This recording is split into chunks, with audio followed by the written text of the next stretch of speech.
Hi, I'm Cash, and welcome to Cash Talks Football, where I break down all the goals scored in the Premier League.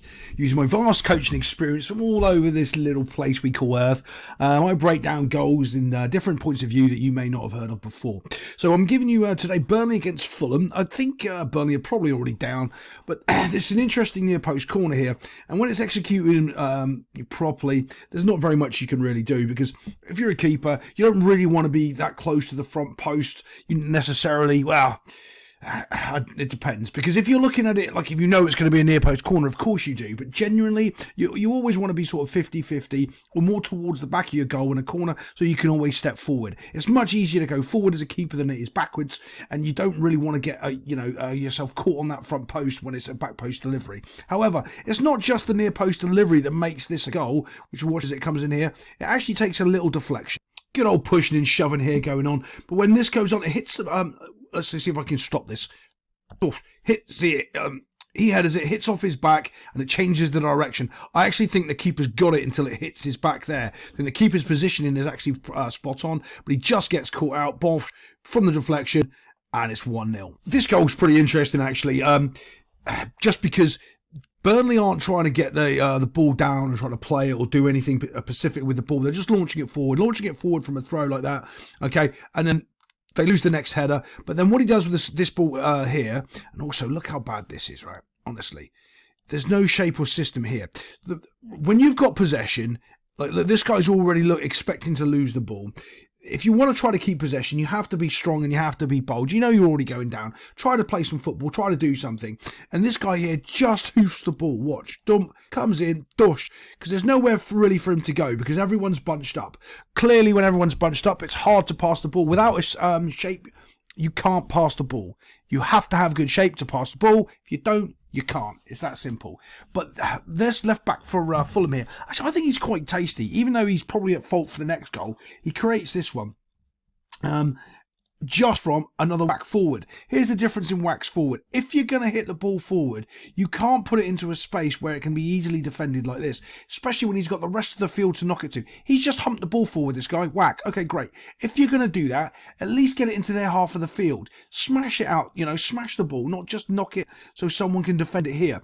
And also, this guy here for Burnley needs to challenge for this. He can't just give it this easy for this guy. And this guy, he just has a little whack himself and knocks it forward.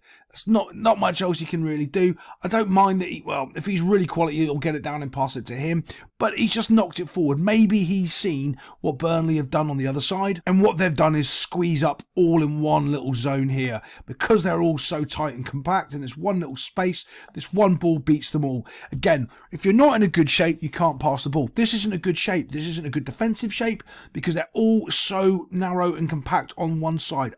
If let's just say he passes the ball back to this guy here, Bosch, and instead of him knocking the ball over the top this way, he goes out wide this way, because they are so compact here as a unit. Then we've got a bit of a quality finish, bounce. We're having a look. What's the keeper going to do? He can't come for it because it's a bouncing ball. The reason you can't come out for it is because you're going to get lobbed.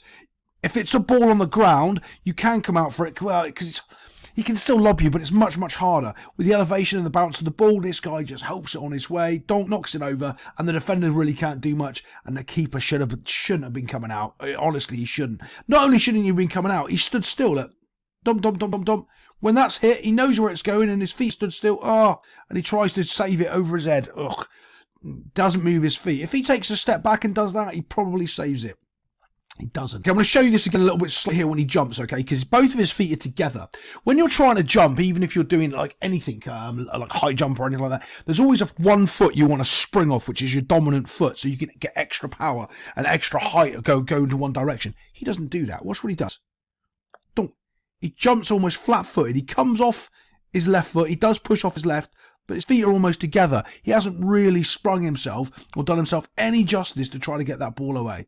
And it's in the net box, and of course what we're going to do is ask our mum and dad, the referees, "Hell, mum and dad, they scored a goal on us, we're rubbish." When this breaks down here, I want you to have a little look. Obviously they're going to play pass the ball over here on the outside.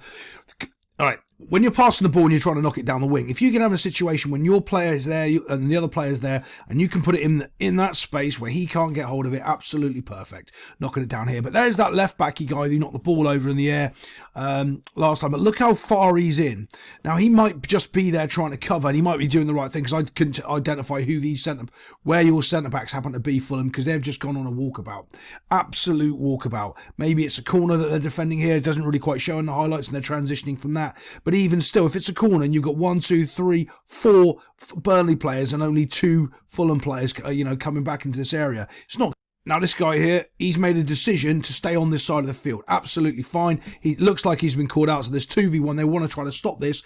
These guys now have to identify that everyone's out of shape and out of, and they've got to come in and fix the gap that everyone else is, leaving. So their job now is to come in and cover these 2 here, because these 2 are going to go pressure the ball. You should be seeing that real time right there as that's happening. Are they doing that? Oh, it's Willian, I think. Are they doing that? No. They're not really getting back quick enough. And this is another interesting thing. When we get here, right, this is just a little bit, just way too easy. The keeper makes this simple. Watch what he does. He comes out to try to get this ball here, and he's got nowhere near it. Bosch, absolutely nowhere near it, and the guy's got a free header on the back post. If the keeper just stays there and just lets the play develop, back up a bit, and then win the header, after the header's been taken, just catch the ball, it's much, much easier. He doesn't. He makes it so simple for the guy on the back post to head it just because he comes out. Right, we're going to show you a couple of mistakes here that's coming across. So when this ball's played out here, it's not a good ball at all, because of course this guy can cut it out straight away right here. As it comes in though, he's terrible at the football. His body shape's actually okay, and here's the thing. He's trying to defend it and not play it. There's a difference. If he just puts his little foot on it and plays it to this guy here, he's not swinging at it, he's playing the ball, concentrating, but he swings at it. Do you see the difference? Watch what he's trying to do. He's trying to swing it and clear it. He doesn't understand that all he has to do is just take a little, just roll it into this guy here. He swings at it. Whack. He's trying to clear it. Completely whiffs the ball, and then they're in behind. Now, we're in a similar situation again as the other goal. Now, one thing I do like what Burnley are doing here, and not a lot of teams do this in the Premier League, is you put the ball in early, and you let your strikers come and run on and try to finish the ball. Normally, they'll sit, they'll back, they'll come over here, do this, come over here, do that. They'll do all sorts of rubbish. When you get the ball in early, the defenders are already facing their own goal, so it's harder for them to defend. And all you've got to do is help it in onto the goal in any way, shape or form, and you've got yourself a chance.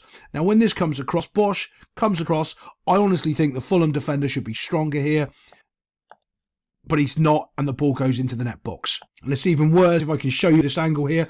When this comes across here, I want you to see, just like that Fulham player missed the ball over there, this Fulham player misses the ball. Not only does he kind of miss it, he actually sort of knocks it into the path of the Burnley player. Watch, dush. The Burnley player hits his foot, and it flies into the goal accidentally. Let's see if I can get that again for you. Watch, the Burnley player falls over the ball. As it comes in here, watch that ball. Watch this ball.